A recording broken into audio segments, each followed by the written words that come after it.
au over ka Excellent Street o over ka strata se leng ora se gate jo there's who come ne ke phela ke swatlhetse mapara ke ile lo ka motla seta mo zipping ke khono ya ukapi ke clipella nyana bana mo skipping and then akenya go intsha mo zipulla bo mantshwa because wa izuri let's phela se khawa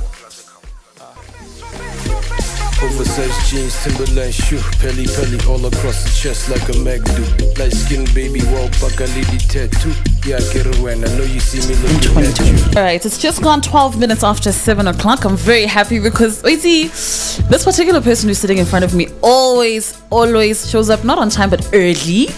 Good energy, and it's always such a vibe. I know you know that voice, Mr. Ah, yes. Hello, BlakLez. Queen Azizzar. How are you doing? Chilling, what's up? I'm good. It's been a while. The last time we sat across each other like this was August 2020. Crazy. Because, no, it wasn't August, it was November 2020 because you dropped Lost Diamonds on the 28th of August in 2020. And a week before that, you had dropped Bare Energy and we were chopping it up. Still remember. And now we're here, December 2022, to talk about Lost Diamonds 2. But what's been happening between then and now? Yeah, it's been quite a journey. I think last year we all did our own things. I mean, P dropped his album. I did a couple of EPs here and there, mainly just features. I didn't drop a lot of music last year, just features here and there. I was very strategic about it. And I was due an album. I felt like I'm due an album. You know, those who really follow my music will say I'm due a solo album. Then P and I got together. We said, you know what? The season is a little bit different. It hasn't changed yet, but it's changing. And I think to push our solo agendas, let's do a Lost Diamonds 2 and try to maximize on that. Because I think the first one was a bit of a missed opportunity. So we... How so? We agreed that we could have pushed it better. Okay. Perhaps we were not as united in the vision, not because there was any conflict, but because perhaps we didn't sit down and really be in the same room about the vision. Like, you know, so trying to do things as you go along. The pros and cons are, the pros are that it could work, the cons are that if it doesn't work, it really like falls apart spectacularly, you know? So we had to kind of, so we felt, and the fans, it was a narrative of the fans as well. That they felt the disconnect between us and the project. So because of that attitude, obviously the fans will follow suit. Yeah. So when did we decide that we're doing Lost Diamonds 2? How soon after Lost Diamonds did we decide, okay, we're going to get a sequel here? Late 2021, we spoke about it. Okay. And then when the year broke, we got into studio. And we were supposed to drop it in the winter, actually. But we had problems with 2 songs. Okay. Where beats, you know, rights to beats and creating songs from scratch. So there was a lot of red tape behind the scenes that prevented us from giving a winter album. The idea was that, you know, we drop it in winter and have a crack at the whole year with it. And then 2023 solo albums. So are we going to get a 2023 solo album, BlakLez? Because somebody tweeted me and said I must ask. Yes. Yes. Okay. God willing, it'll be 2023. I'll tell you. I even said on an earlier interview that the title to my solo will be Sensitive Black Man. Yeah. It's done. It's finished. Sensitive Black Man. Yeah. So we're in the mixing and mastering stages of the album. I've given Tapelo Mashiani about 3 months. Hey, shout out to Tubbs. Yeah, shout out to him. 3 months to mix and master. 3. So okay. So now you speak about, you know, some of the learnings from Lost Diamonds, you know, feedback from the fans, and then you guys spoke about it end of last year, and then you kind of got to work. But going into it, what was very different about each of you going into it that determined the vision for Lost Diamonds 2? And where does that vision come from? I think mainly because I had a big vision for the collective. I have a big vision for the collective, and I think I viewed Lost Diamonds 2 as possibly the catalyst. You know, to as much as people will feel like everything is helter-skelter, I mean, the people that I have these visions for will feel like, but if there's something that brings them together and centralizes them, then it gets easier and easier to see the vision. So Lost Diamonds is like a two-pronged attack on the kind of industry that we want to create for ourselves, in a sense that it pushes our agenda, and it's also great music. Right. So we paid a lot of attention to detail and the features, how we were going to set about the features. So we were more interested in the PDotO sliding, slipping and sliding like we don't see you. We can't bearing gifts. I like this. I like this. But I'm still gonna have you off air for these things. But thank you. I appreciate you. We appreciate you. Can I get a shirt at least? It's all love. You know, I don't have a shirt. This is. How does that work?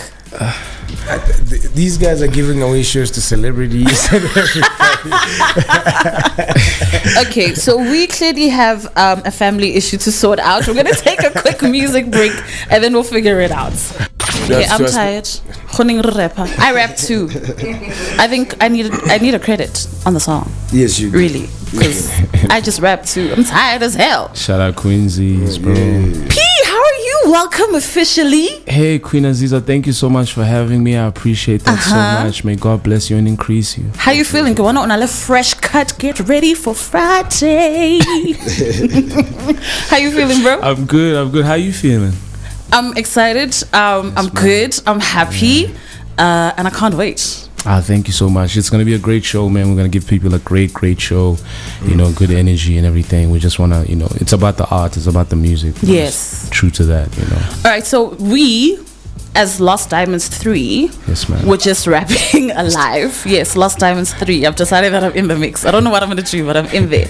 So I think that each of you know that this is my absolute favorite song. Nah, like there's very few people that support it more than you. I love this song, you know? And it's not my favorite song just from the album. I think it's my favorite song of the year because it's got everything. It's like a hip-hop record. Yeah. No, but it's got everything. It's got legacy, it's got homage, it's got culture, it's got braggadocio. The beat is absolutely incredible.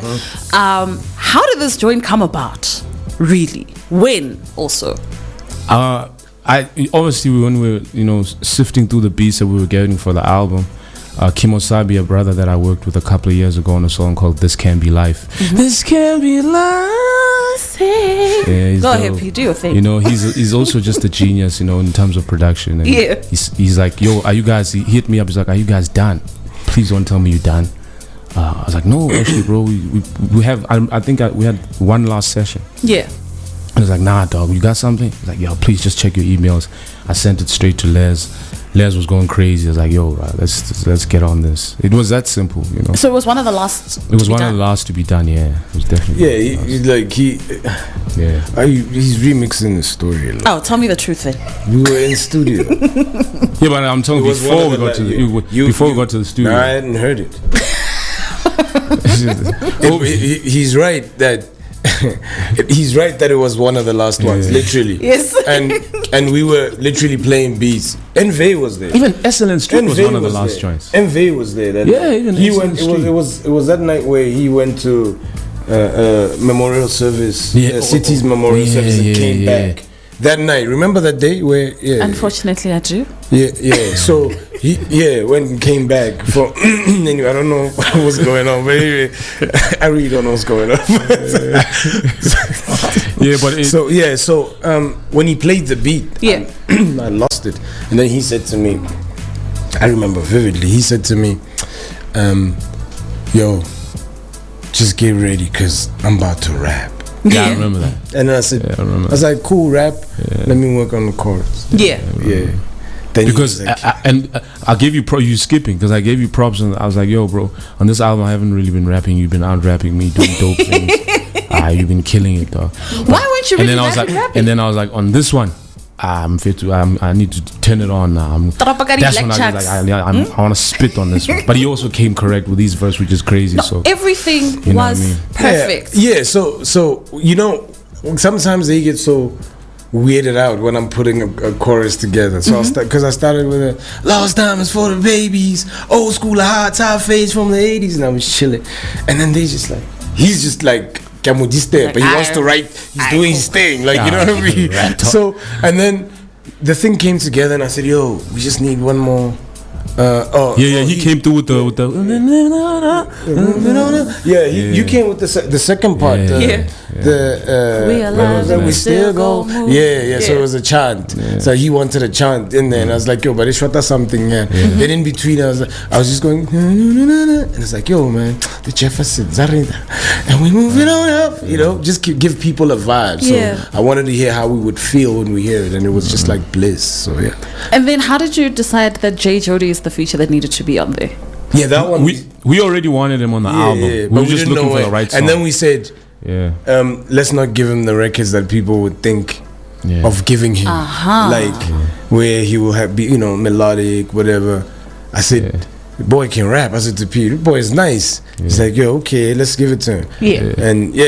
And remember, J Jody's one of those who came up from that era.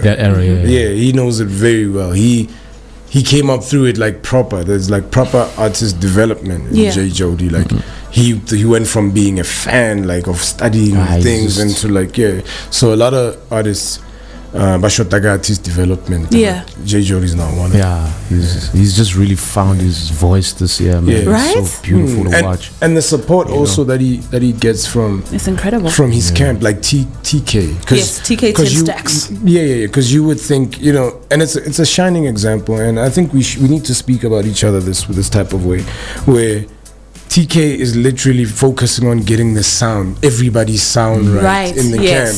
And he says, literally, when you're around them, you'll hear, like, he'll be like, hey, I don't agree with that, hey, So there's really no room to lose confidence because everybody and be jealous or whatever because everybody's operating at a very high level. So it's nice to see, man. I love it. Like I said, I think this is the most perfect song that I've heard in a very, very, very long time. I once did a drive from Joburg to Pretoria with that one song on repeat. That's you do that too? Yeah. You did, So congratulations, guys. Thank you so much. I'm very proud of you guys. Thank you. So looking at the rest of the album, first thing, there was an intro this time. What happened? Not the intro that we expected, but there was an intro this time because Lost Diamonds did not have an intro. So what happened this time around? The intro features Miss Ayanda Chia, and it sounds incredible. I've always wanted to work with her, and I spoke to Leslie like, yo, I just need to reach out to her, man. Send us something, and there's this kid, shout out to this kid, Kaiser Beats. He's just on something nuts. Kaiser Beats is dope. I think if that kid doesn't win Producer of the Year somewhere in the next year, like, he's been on a roll, man. So he also just sent me a stack of beats, missing pages, and he sent me the intro. I sent it to her. I was like, yo, I'm looking for something like this. Initially, it wasn't going to be an intro. It was going to be an intro to no missing pages. Okay, to the song like an itself. interlude type thing. Yeah, like an interlude. So when we heard, I remember when she sent it, we were in the studio, we were recording something in Sunnyside, right? Yeah, and she's like, yo, let's just check your email. I checked the email, I played it for the fellas. Everybody just went crazy in the studio. Envy was there. Like, he actually fought for it to be. He was like, yo, if you guys don't make this an intro, you are nuts. There's a video, you remember, I don't know if you saw it online, where he was like, this is an intro. No, I didn't see it. I I didn't see that one. Envy was instrumental in actually saying, yo guys, it would be nice to start the album like this. So yeah, man. So when did the intro happen? Was the rest of the album already put together? Because I hear you saying that you told it, this is kind of what I'm looking for. And if it was the first thing, then it's blank canvas. But if the rest of the album is kind of done, then you have that as reference for how you want to open. I think we had the body, né? Like we had the. I think with music, sometimes you just have to let music write itself. And that's one of those crucial, beautiful moments where it actually does that, because we had already planned certain things of how we want to do this, and then we have Missing Pages was done. You know what I mean? Okay. And then it was like, oh, this, and she's like, no, Missing Pages, whatever. And it's like links, and it was like, yo, I think you said, yo, wouldn't it be dope if we link this with the song, later on it comes back and it's just a dope link. So it just wrote itself. It was one of those things. But credit to Envy for feeling like, yo, guys, make this an intro. It's gonna work very well, and it sets the tone of the album, you know. And the decision to just stay out of it. Yeah. So it's why? Because you don't have to be in everything. Okay. Like, I learned, I was reading, I don't know what I was reading. I read a lot of stuff, so I just can't recall what it was. But there was a quote that said that not everything should be your burden. Oh, I love that. Deep. I must remember what you were reading. That sounds interesting. So I think it was that moment where it's like, she carried the song, and if we come in there, no matter how intense, how great we wanted to sound, we were going to ruin the moment she was having with the instrumental. Yeah. So we stayed out of it. That was her burden to bear. And you happily were like, so yeah. You know, as a rapper, when you come in the game and you're a young rapper, there's 3 stages. I think you come in as a rapper and you're like, I want to prove myself. I can out rap people. Yeah, let me rap ciphers. Let me rap in songs. Let me rap. Stuck in that for a while. Then you move on to the second stage. It's like, you know what? Okay, how can I write songs? Oh, am I good? Am I able to write songs? Can I put hooks together? Okay, now I'm focused on the rap, but now I'm trying to put songs together. Then you get to a point where like, you know what? It's not always about me. Right. That's the third stage. You know, when it's not always about me. Now you're like, okay, yes, I'm just part of the instruments in this. Where do I tuck in? You know what I mean? Where can my energy tuck into this album? Where can my energy tuck into this beat? And that's the 3 stages. So some people get stuck in that first stage. Yeah. So I just got a question that came through on Twitter from @lefoko_SA saying, I might have missed it, if I may ask, why the name Lost Diamonds? And then the second part is, Lost Diamonds 2 sounds more musical. I think that's where I want to focus on. Lost Diamonds 2 sounds more musical. Was that intentional? Either of the Diamonds. Lost Diamonds is a name that P came up with. I think the whole idea, if I can get it right, is that, P, I mean, if you follow the trajectory of his career, and you and I follow his music and know him personally. Yes. It always in a conversation, it's always about how it's unfair on people who have the gift to not be discovered. Yes. His whole basis is people who work hard and are gifted should have a light shining on them. Yeah. So I think he was rooting Lost Diamonds into an open institution that anyone who had that can come under our light and shine. Whatever 2 cents that God has given us, we're good to share it with people. I think. I mean the whole theme behind it too is like Lost Diamonds, not to get biblical. It's also like David, like. You underestimate, but there's something in this or something in that. Biblical, brother. And there's something in that. No, honestly, everybody saw that. This is a little nigga. What are you gonna do? And you know what I mean. And and there's just something powerful in. So if you take a second look, wow, we didn't realize. You know what I'm saying? Because Les is a legend. He's always been a legend. But if you take a second look, it's like, oh.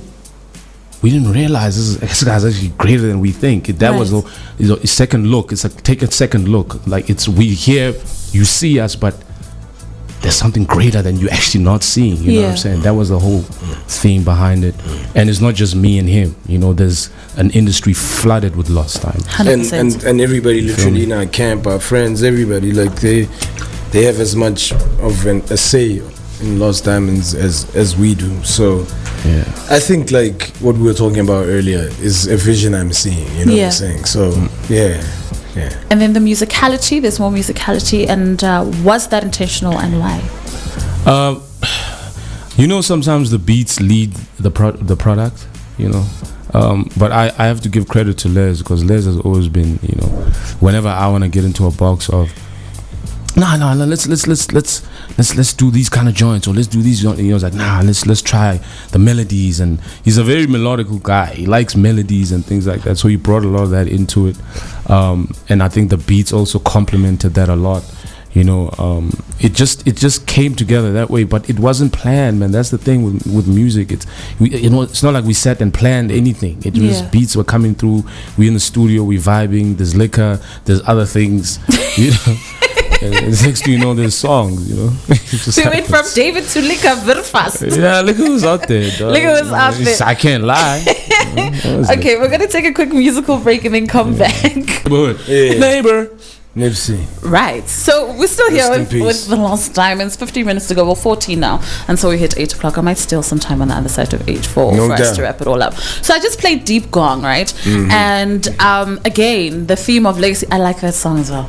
Me too. It's pretty strong. So I fought for it. That's his brainchild. You know the things with the album, in collaboration albums, there's always a shared plate. Yes. Someone will bring the peas, I bring the beetroot. You bring the beetroot. Why is this a beetroot? I bring the chicken. He brings the rice. You can never ever mention a plate without chicken. It's my favorite. It's my favorite meat. Hey, Tash, is it like my favorite meat? Chicken, right? It's my favorite meat on life. There's nothing greater than it. I can give up any other thing. I can give up the other stuff, dog. Yeah, chicken. No. Chicken is chicken is real life. Listen, I've known this man for like 15, 16 years. You playing chicken, games, bro. Like even when we're like in our broke days, like yo, chicken is dope, dog. When we got like 5 klipanya and back, it's like he'll be like, "Let's go have some chicken, dog." Chicken is dope. It's very dope. All right, so you bring the chicken. Yes, you're going somewhere. So. Yeah, like I'm saying, you know, he Deep Gong was his brainchild. He had the vision for it, and he has, you know what I'm saying. And there's certain songs that you can hear more with my brainchild, and it's certain songs that were his. I kind of just felt, you know. It shouldn't be a typical song. I felt we needed to be clever with the music. I think we need to put messages like subliminal advertising in there and not have to explain the song.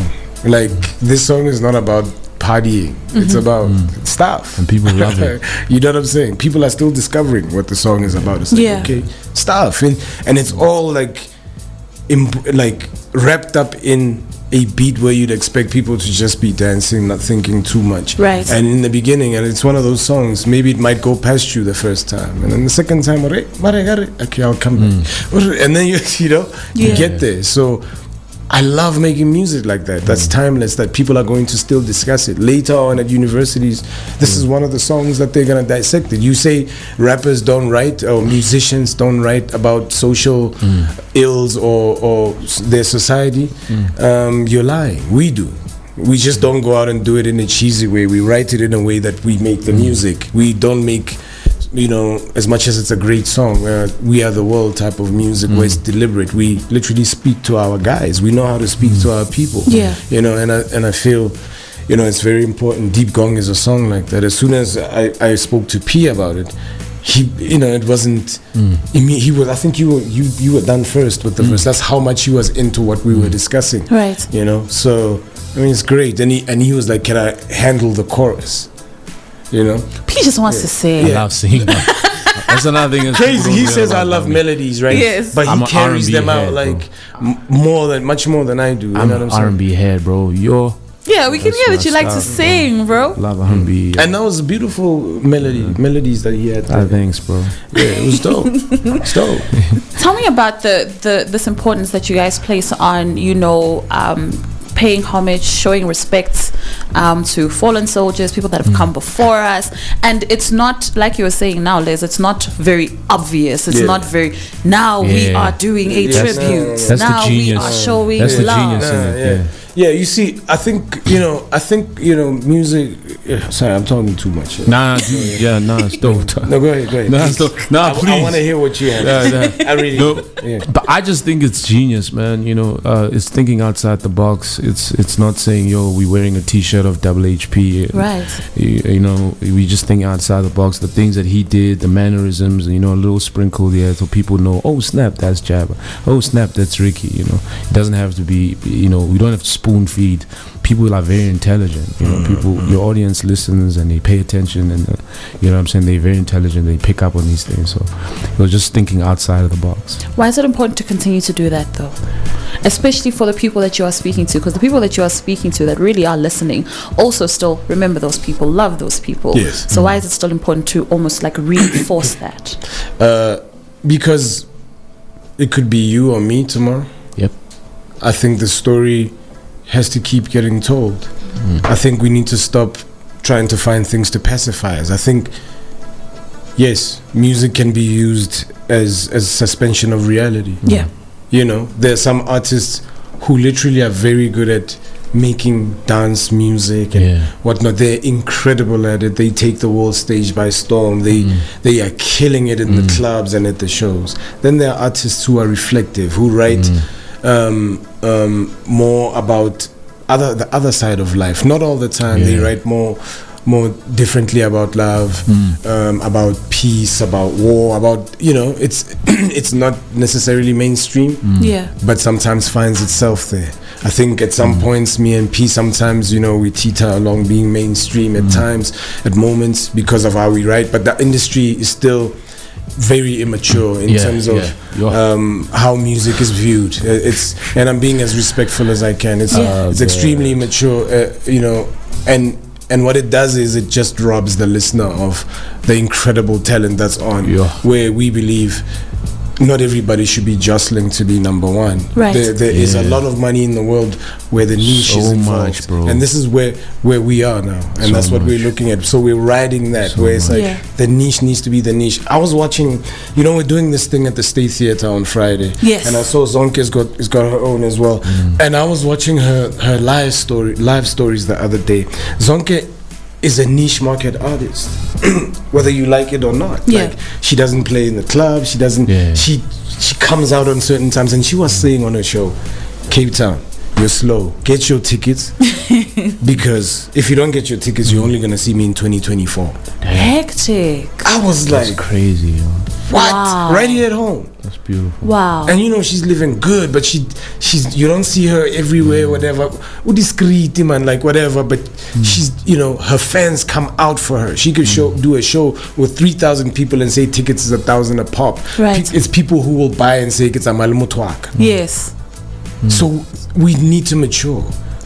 That's the fight. That's the fight. Like, you, just to touch on what you're saying too. I mean, shout out to Ginger Trill. He just dropped an incredible body shot, man. Shout out, yeah. God, just out of, like a bed out of hell. Like, also, like, just to touch on that, you know, we don't all have to make the same music, bro. Right. I've been saying this for so long, like, you know, because I look at things in a different perspective. Like with directors, Michael Bay is not Night Shyamalan. He's likes explosions and like Tarantino likes cutting people up, and everybody has their different stuff. Blood, You know what I'm saying? Every director has their own style, but in hip hop and in South Africa, sometimes it's like you have supposed to do one thing, and if you don't, then it does.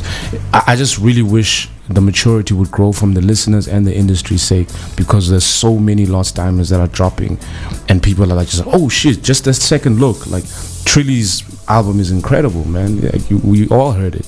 So just to add on what you were saying, is it's very important to fight or strive for that niche. You know what I mean, and stick to it, because we may be like maybe the I don't want to say guinea pigs or whatever, but it's gonna get to a point where, you know, there will be people that are really paying 1,000 rand to see wherever.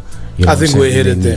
I think P's on the money. I think that's that is what we need to be doing, and from there it's easy to expose new talent. You know, I think, and we said this when we started Lost Diamonds, is if we're going to build anything, we must build something that will outlast us. I don't care about being the greatest. P always speaks about being the greatest, but in his own right. Like, he wants to be a greater version of himself. Thank you, bro.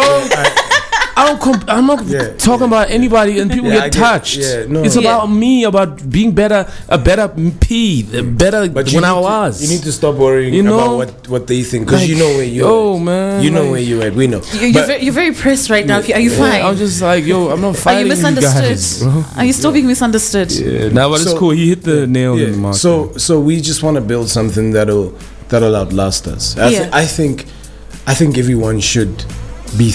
I'm not trying to tell people what to do, but I think the world would be better off if we were all trying to build a machine that will live longer than us and will be remembered along the lines, a certain timeline of it. You understand? That's how society. I think it's already happening. The moment that's why you have monopolies, when people think that it should just be them, and you know what they do when they do that? They stop development. What happens is that the development rots at the bottom, and then you have an industry that kind of sort of collapses. And then as a young niche artist who's got this, like, I'll make an example, AV, who's so dope and talented, and she's like creating a sound for herself. And now she sees that monopoly out there, and everybody's like being made to starve, and she's like, oh, I'm building this, but now they eating. She's young, you know, she's impressionable. But they making that kind of music. You know what? Let me abandon my niche. Okay, guys, I'll also join in. Now, that kills what we're trying to build. That kills, you know what I'm saying? So many more artists, they're going to be creative and they're going to break borders and they're going to just create their own sound and there should be more genres. There should be more styles. There should be more of that. But if you focusing on this and these guys are being made to look like they winning, you suffocate the niche. You know what I'm saying? I think what's also painful about what you're speaking about is that when you abandon something that you feel is your purpose, right? It's an idea that you have been blessed with, that you've been given, and then you start doing what everybody else is doing. After a while, somebody else is going to pick that thing up. There's a book called You hit the nail in the mark. Big Magic, so right? True. You should check it out. So Big Magic by Elizabeth Gilbert. And she says the biggest mistake that we make, Big Magic, yes. Elizabeth Gilbert. Yes. So the big mistake that we make as people is that we think that ideas come only to us. Wow. But ideas choose us, right? Wow. They choose us to be the vessel through which they are manifest. And if you abandon it. And then if you abandon it, that idea doesn't die. It just moves on to someone who's got more conviction to make it come true. That's why sometimes you'll have an idea, you'll sit with it, you won't do it, and then 6 months later you'll see your idea on TV and you're like, but how? That's so real. I didn't tell anybody. But that's because an idea is a moving thing. That's so real. So you need to stay true you hit the nail to what it is, because if you don't make it manifest, and it gives you time, 2 years, 3 years, but after a while it goes, okay, I'm gonna die inside of you, I'm gonna die with you. So I'm gonna move into Les because he seems like he's ready to go. So stick to that. You know, that thing that's setting you on fire, it chose you as the primary. If you don't appreciate a gift, it just goes elsewhere. You know, I like what you've just said. Look, the biggest thing is that you can hear these age-old complaints, you know, from us. When we started the whole thing, or when we took a second shot at it, like now, it was, what are we going to do about all these complaints that we have? You know, because I don't want to be I always say to the homies, I don't want to be a broke old head with knowledge. You know? I want these ideas to move. You know, we can do these things, study the niches and doing our own shows. We can do it, and we need to speak about it more, and we need to do it. You know, move with who wants to move with us. Be strategic. Not always be so stupid on social media. Always putting our lives out there. Some you know, I feel like this certain. If you play in this area, you need to watch how you move in terms of your brand, and you don't want to be all up in your people's face, and they know your they know your business too much. Like they know that, you know, I mean, no disrespect to social media, which is a great tool, I swear, and for its purposes. I think for artists, it's a different story, where I guess social media's made music faster. You know, like if you drop a song, some want to do challenges, which is all good, but not everybody should be doing challenges. You know what I'm saying? It's like 25 challenges in 1 month. Some of it are not. The bigger artists will probably get the lion's share because they have the budgets and the celebrity friends and the beautiful looking friends. You know what I mean? So what do? What separates you from that world? Right. You know, and I think we want artists to sort of start exploring the other side. What is the other side? Yeah. If we're all jostling for that, it's not going to happen for a lot of you. Yep. The same way. But it doesn't mean people stop listening to music.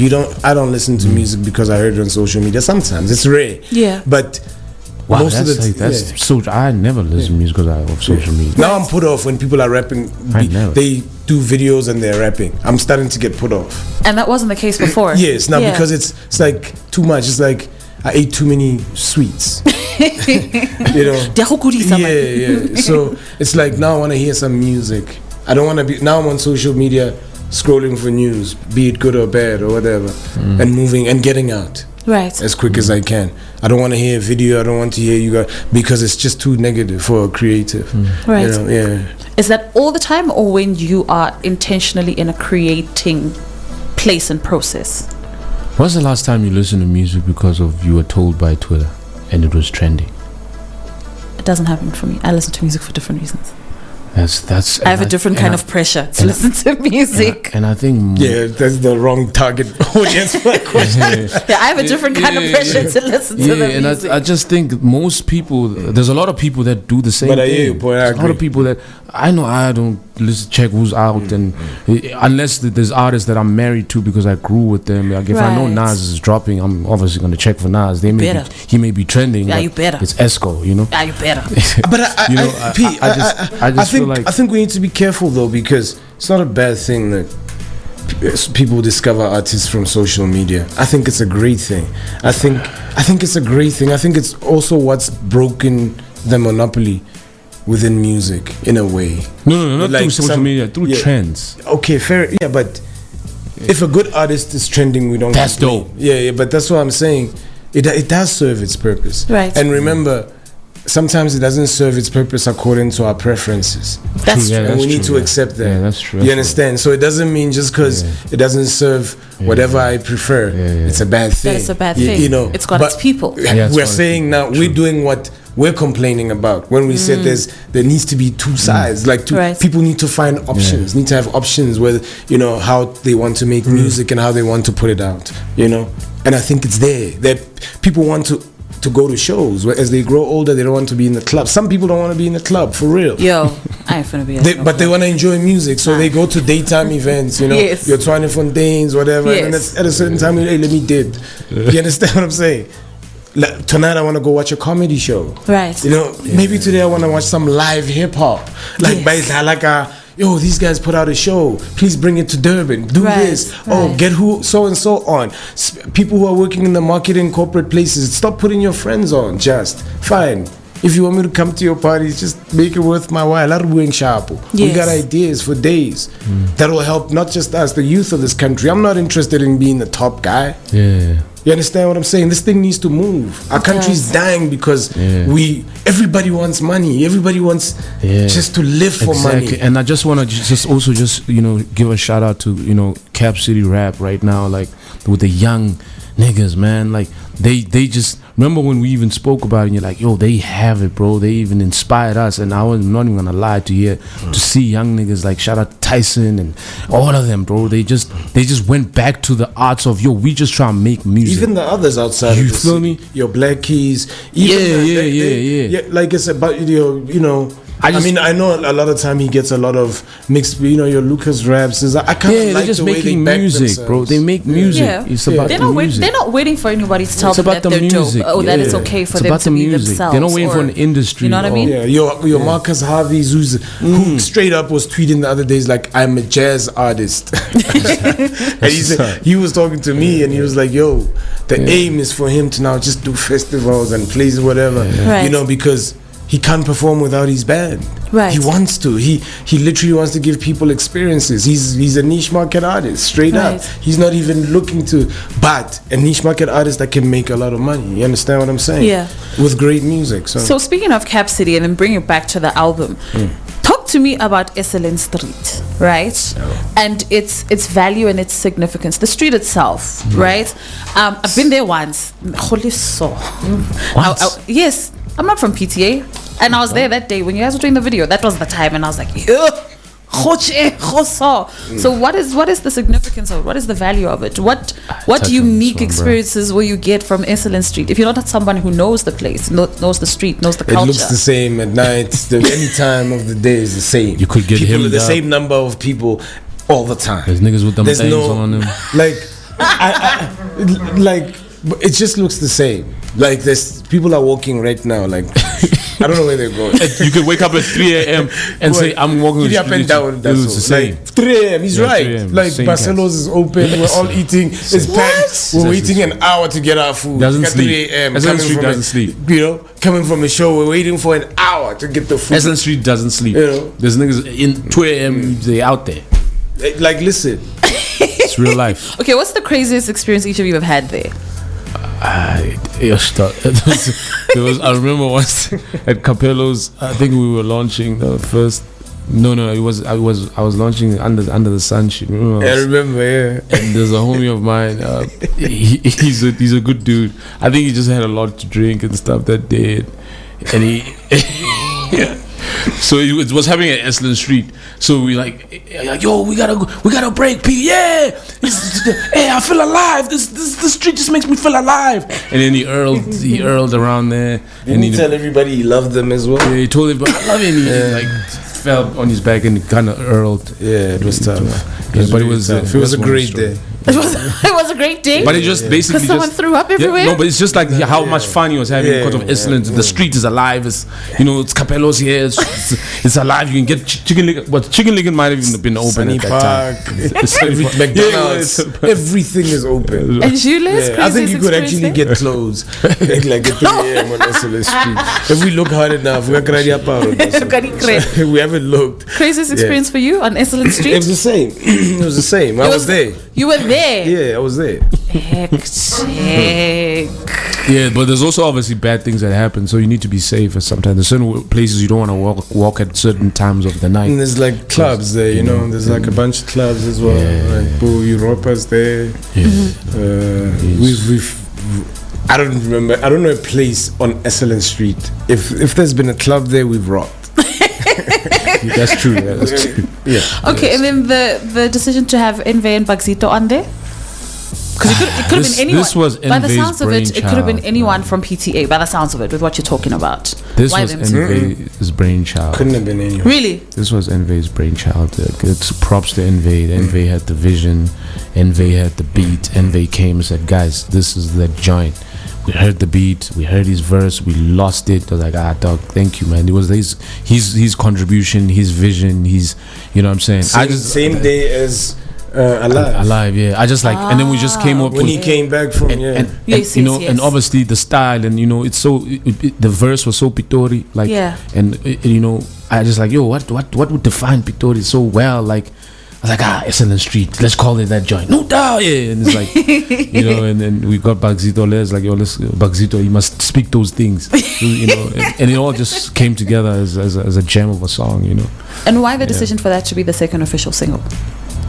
Versatility. I think that's one of the things that we very much underrated in. Because when people look at Les, they're like, yo, Les is good at this, but he's such a multi-layered artist. Yeah. Same thing with me. I think we wanted to show people that, yo, if you want to rap, we can go deep. Let's drop a live and show them. Yeah. If you want to, do some jiggy stuff, because that's how we grew up. We grew up in the era of Wu-Tang and TKZ. That's literally what we are. You know what I'm saying? So it was just to, symbolize those two things and the versatility within the camp. Okay, well, with the versatile, ne? Because from Excellent Street, in terms of the order, right? Then we get into this other pocket in the middle. Yes, ma'am. There's love. Yeah. There's sex. There's intimacy.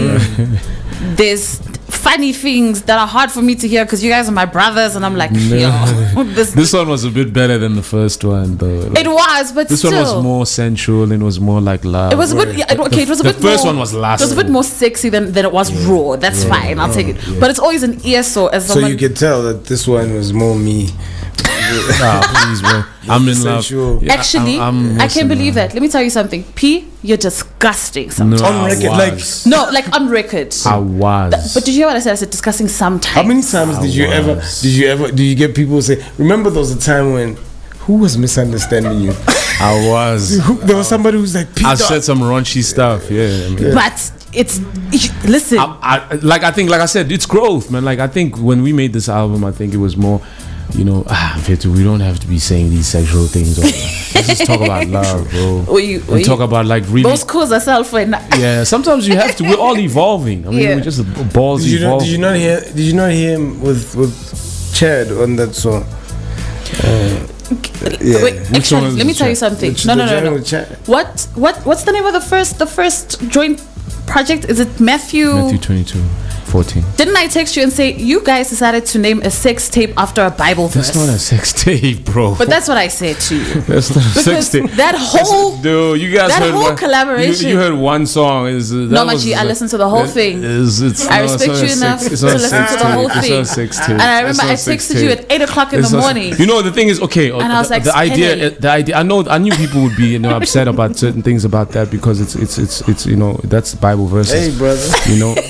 But defend it. Nah, I'm telling you real. Yeah. Do you ever but the thing about it is, hear as well. I'm going back to being David. David Tutsenakay. No, listen.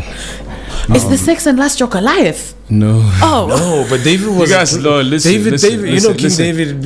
He got busy. No. This guy's silly. This guy's big.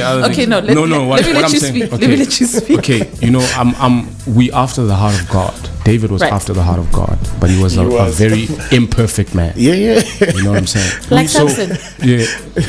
I know. So what I'm basically saying. Yeah, the mommy doing greasy. Yeah, but also him thinking that he didn't need God for the strength. Yeah. Adam also caught this. Adam also remember. Adam also caught a bad one. Yeah, Adam also caught a bad one. It was a man. Yeah. So man, it was basically like just to shine light on, because some things you do, but why are the guys calling this Matthew 2? Okay, let me go check out that verse. That's it. Maybe that was the no. There's nobody that's gonna check out a Bible verse from a sex tape. No, but it's not a sex tape, guys. It's one song that was like that. Everybody in the room. Everybody in the room. Tej, don't lie. Everybody in the room. Hands up if you're gonna go read a Bible verse after hearing somebody. We'll talk about this. Sex. Yo, we'll talk. Me and Chad will come. Me and Chad will come and discuss this. Or this. It's not about that time. Let's talk about something else. Listen. We will talk about something else, but I just want to say to you, it's not one joint, P, and you must just no, man. It was one joint, and I didn't say nothing like that in that. That was all. I'm not throwing the hot potato, but I think we move on from this one. Okay, no, because that's my homie, man. Because now you're just about a lie. So where I was actually going with it, it is more sensual, it is more intimate than it is raunchy and lusty and all this kind of stuff. There's a lot of speaking about, love and a queen. It's a good thing, right? Stock or those types of things. So talk to me about the value of a good woman in your life. The value of a good woman. I think, the value of a good woman, bro. Yo, the voice said change the value. You know what I think? This is like I really don't think we anything without you guys, man. Like I really don't think there's direction in a man without of the value of a good woman. A woman gives you direction. A woman gives you, grounding. A woman gives you something to look forward to, something to build. Yes, of course, because there's all BABs out there in the streets. You know BABs, right? I know BABs. What are BABs? Don't elaborate. Keep it moving. You're on the road. Yeah. So basically, I think we really we would be so lost without the value of a good woman. And a prayerful woman too, because it's so many things that happen out here in these streets that you need somebody to be praying for you too. Like when you don't get the opportunity to be praying for yourself. So yeah, man. We can't live without it. Yeah, basically the value of a good partner, man. I think being in a good partnership makes one better. Yeah. Yeah, even the way you behave.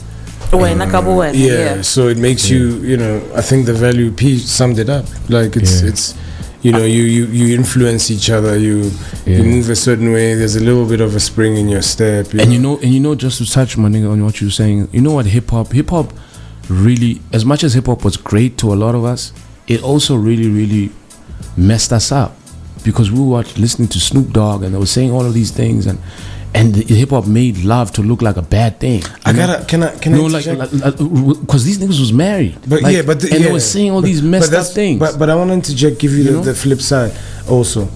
Rappers, I was corrupted by hip hop. There was a part of me that was. You weren't. No. As much as it gave life to me, you've never been like, we were talking about this stuff. Some of the stuff that we listened to was crazy, bro. No, but you've never been a guy that, you've always been a relationship guy. Yeah, but I'm saying we still heard that stuff, and we use some of these words in our music. Here's my point. Let me get to my point. Rappers. Yeah. I love our boys. We fall in love and it's loud. Even when we try to hide it, you'll see it. This is very like true. Even if there was a girl I was dabbling with, if I fall in love, the text, the response time becomes slow. After 3 hours, you're like, oh snap. Hey, how you doing? After 5 hours, you're like, oh snap. Fine. You? Thanks. You understand? Like, we rappers are, and sometimes I think, like, there are a lot of insecurities. Like, artists have insecurities, and I think there's so many things that influence is a big thing. Sometimes you're dealing with artists who are listening to artists and thinking that's the way to go, and those artists are following a destructive formula that works in the world. That's so scary, bro. You know, like, if you watch movies, we are desensitized to, like, watching people get shot in the head. Now we're watching it live. It's happening like it's a movie, CCTV footage. I don't get down. Yeah, this real life people I don't get down like that. Sharing real life. So the destruction that P is talking about is everywhere. Like, if it bleeds, it leads. You know, when somebody's trending at the top, I'm gonna say something very weird. Some people kind of hoping that somebody died if they see him, that the news is bigger. It's like they're kind of hoping that the news is bigger. I hope it's not hope, but I know that when I see that, my instinctual thing is, I freak out. Is, oh my gosh, did this person pass away? I freak out. Not that I hope it, but I'm like, oh my gosh, did this person pass away? But I'm talking about people on, the keyboard warriors. Yes. Like, it's I thought they had died. You know, I've seen a lot of that. Bro. Come on, dog. The other day, you sent something in the group where somebody was wishing death upon someone's son. You understand what I'm saying? Oh, yeah. And it was just like, but we don't know each other like that. What level of hate drives you to tell a stranger, like a total stranger, that you want their son to die or their child to die? Broken people. You understand what I'm saying? And it's literally because the more they do that, the more they get numbers. You know, and so even some artists rap. The burden of society was there. We were influenced. He's right. But however, in our lives, we fall in love always, and it's loud. We ain't those bad characters. There are obviously guys who don't want to grow up, and this is what it is. Like, it's like, yo, the futures of the world. Yeah, like a future, like a Drake. Yeah. You know, those cats are like, but it's everybody. But Drake is also a lover boy, though. He's not doing that right now, bro. That guy dropped an album where he's dissing women with 21 Savage, and it's just nothing but derogatory stuff, and he's on that proudly. But you let people do them, and everybody goes to their own. I think the younger artists are speaking about love a lot. They do, and they're always showing off their girlfriends. A lot. It's like the older niggas are always like, yo, grazie picture vacation. You know what I'm saying? The young niggas will be out here like, baby. But love is a beautiful word. Hold on. Do you think then what P's saying kind of has merit in the sense that, did hip hop make it that way for you to feel like it's not cool? It's not that cool to be that loud about your love. It did. That's what I said. Exactly what you were just saying. It's easier to be like, okay, I'm on a vacation. I just took some time out, than for it to be like, look how beautiful my woman is. Or hip hop pushed it pushed misogyny. It pushed the player lifestyle. Yeah, that's just the truth. It is what it. We were listening to West Coast niggas, and we were listening to Bubble Fab and NY. That's just what it pushed, and not only did we partake in that, also women partake in that. I'm a B, I'm doing my thing. You know, like, come on, dog. It's influenced everybody, man and woman. That's just what happened. That is true. It's the truth. I don't think it's just hip hop, but it is hip hop. It doesn't happen in country. Countries love music. Country songs. Those niggas love. What do they hate? You'll never find hoes. What do the country brothers hate? You'll never find love in. No, over controversial. Look for a hoe in country. No, you see, there's no hoes take there. me down a path. There's no hoes in country. Okay, no. We're not here to talk about country. Let's keep it pushing. All right. So we actually have to get out of here soon. Yeah. Friday, 9th of December. Yes, ma'am. 7 o'clock. Yes, ma'am. $150 a ticket on web tickets. Yes, ma'am. Mzansi Fella Festival. Yes, ma'am. What can we expect? Beautiful music, beautiful performances, great sets, great decor, great artistic expression in its finest form. How different will it be for somebody who is a staunch PDotO fan and a staunch BlakLez fan? How different is this experience going to be for them? They're gonna see music, like they're gonna see everything that we talk about come alive on stage. They're gonna see the lighting, how the lighting influences this song, and they're like, yo, this, remember, everything counts. From the drums and the lighting and the deco and all of that. It influences certain things and it moves certain things even in you, like emotionally, like, yo, man, when they made the song and the lights and they you know what I mean, it's beautiful. Just it's a production. It's not just us standing there rapping. It's a production. So they're gonna come and experience that, and we want them to feel like, yo, man, I feel like if the world were to shut off today, that would be one of the nights that I want to remember forever. Yeah. Les, has he said it all, or do you want to add? He's definitely said it all. I think it'll be a new experience for a lot of people. Yeah. With regards to us, yeah. How should we prepare? Emotionally, mentally, how should we prepare? There's no way to prepare. Really? Yeah, you can't stop what's coming on Friday. Will we cry? It's possible. Do you think I'm going to cry? I think you will. Okay. Yeah. Okay. Yeah, you're a big softie. That's very rude. True though it may be. It's not. You know, we need to be tougher. You know what? That is that toxic ass stuff that hip hop taught you. No, I saw. Don't tell me to be tough. Can I tell you where I saw this? Don't tell me to man up. I saw a very rich, wealthy man speaking on TV, and he called us the snowflake generation, and because we were offended by everything. Right. Like, we want to know. It's a white man, like powerful, and he says, okay, I won't call you guys this. I'll call you guys that. We're worried about. You bet. Hey, stop guessing. He'll tell you off air. Yeah. I'm just saying, sometimes we. And it's part of I'm dropping my single on Friday, cancel culture. It's part of that. So yeah, I mean it's gonna be interesting seeing everything come together. P and Chad have just dropped their project as well. So there's a lot of music. Solos are coming in 2023, but now Lost Diamonds 2 at the South African State Theatre. Yeah, come check it out. Get your tickets. Get your tickets. Tickets man. are moving almost at the final stages of everything. Man, we're looking forward to bringing you a show. Hopefully we'll be doing a lot of these things and going countrywide with a lot of it. But yeah, the plan is in gestation for sure. Yes, man. All right, final words, because then we're out. Thank you so much for having us, man. Please stream Lost Diamonds 2, the album. Excellent Street did so well this year. It was added on so many playlists. So even on Spotify, we just got into top South African songs. Oh, that's beautiful. Of 2022. Congratulations. So congratulations to Slick With It Beats. Congratulations to NJ, Bugsito, P. So it's been Tapelo Mashiani. And you. And myself. There we go. It's been a great year. What I promised P when we started this thing is I said, you're definitely going to leave. My commitment to him was that he's going to leave the year with a bigger listenership and a bigger audience. Myself too. And have we done that? Yeah, true story, yeah. I think his grew by 100%. His listenership. 200, something like that. That's beautiful. Yeah. So these are steps that we cannot take for granted, and we're not comparing it to anyone else's numbers. P says he wants to be the greatest, so he has to do better each year. Yeah. All right. Yeah. Bye-bye. Sure. See you Friday. She said, bye-bye. Thank you so Bye-bye. much. See you Friday. That's how we wrap it up. We're closing out with Samson and Delilah featuring Muggs. Very overtime. I'll catch you again tomorrow night, 6 to 8 p.m. All for the love of Blame P hip-hop. for those things. Ishma. We blame P for those things. Goodbye.